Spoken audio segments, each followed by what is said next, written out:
There's no feeling more intense than starting over. If you deleted your homework the day before it was due, as I have, or if you left your wallet at home and you have to go back after spending an hour in the commute. If you won some money at the casino and then put all your winnings on red but it came up black. If you got your best shirt dry cleaned before a wedding and then immediately dropped food on it.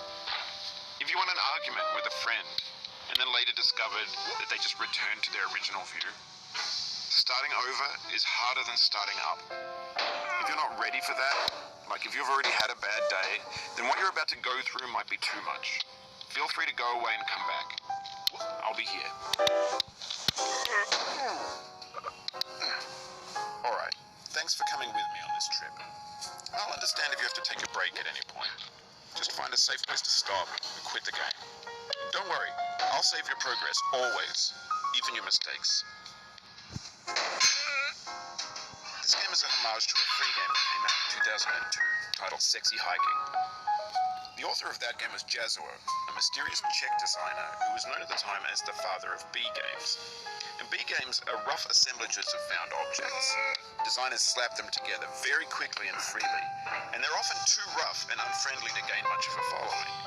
They're built more for the joy of building them than as polished products. In a certain way, Sexy Hiking is the perfect embodiment of a B-game. It's built almost entirely out of found and recycled parts, and it's one of the most unusual and unfriendly games of its time. In it, your task is simply to drag yourself up a mountain with a hammer. That act of climbing, in the digital world or in real life, has certain essential properties that give the game its flavor. No amount of forward progress is guaranteed.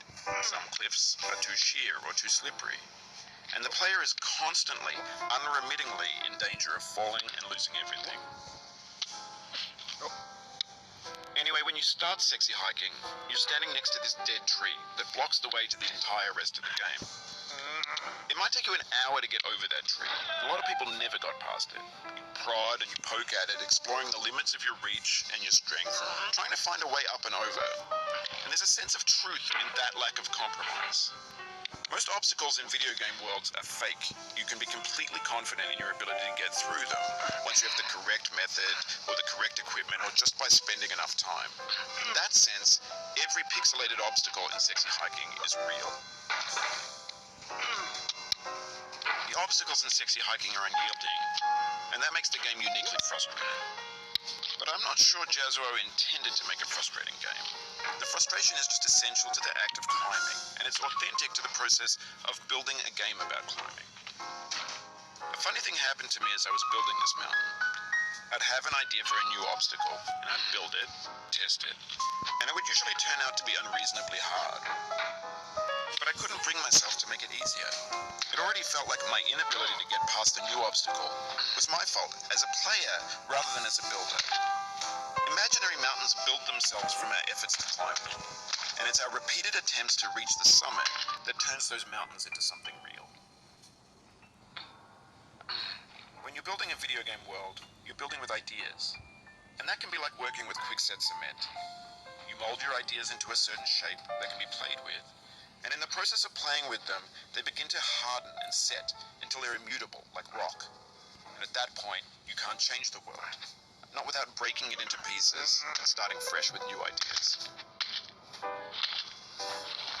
For years now, people have been predicting that games would soon be made out of prefabricated objects, bought in a store and assembled into a world. And for the most part, that hasn't happened, because the objects in the stores are trash. I don't mean they look bad or that they're badly made, although a lot of them are. I mean they're trash in the way that food becomes trash as soon as you put it in the sink. Things are made to be consumed and used in a certain context, and once the moment is gone, they transform into garbage. In the context of technology, those moments pass by in seconds. Over time, we've poured more and more refuse into this vast digital landfill that we call the internet. It now vastly outnumbers and outweighs the things that are fresh and untainted and unused. When everything around us is cultural trash, trash becomes the new medium, the lingua franca of the digital age. And you can build culture out of trash, but only trash culture. B games, B movies, B music, B philosophy. Maybe this is what digital culture is.